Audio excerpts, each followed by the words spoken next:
Mes chers amis, hier nous avons étudié le 4e verset du 3e chapitre de la Megillat Esther, où il était question des serviteurs d'Assuérus qui dénoncent Mordechai à Haman, puisque celui-ci refuse de se prosterner devant lui, et visiblement, jusque-là, Haman n'avait rien remarqué. Verset 5, Vayar Haman, kien Mordechai korea o mishtachavelo.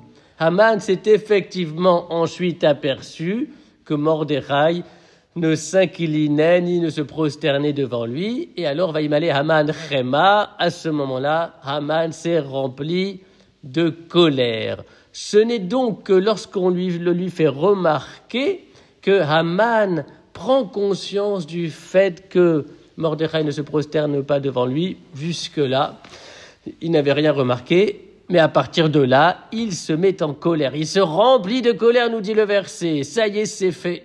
La confusion est bien établie dans la tête de Haman.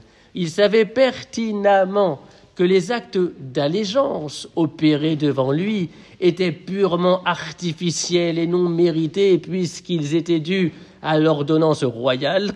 Mais voilà, il s'est pris au jeu, il y croit, il croit qu'il est tout-puissant. Ça lui est monté à la tête les honneurs. Et il y a cette expression du verset tout à fait édifiante, Haman qui se remplit de colère, il est rempli de colère, ça veut dire que il n'y a en lui aucun contentement, aucune satisfaction, il n'y a que de la colère. Et là, on touche à la folie des grandeurs. Tout le monde se prosterne devant lui. Et voilà qu'il suffit que seul Mordechai ne fasse pas acte d'allégeance pour qu'il oublie tout le bien dont il bénéficie par ailleurs.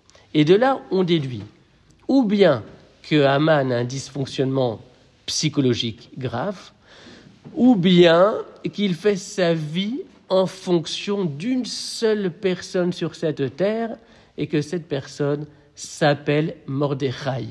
Il attend sa soumission, cette attente, comme on le sait, sera vaine. Que des bonnes choses et que des brachot. Amen.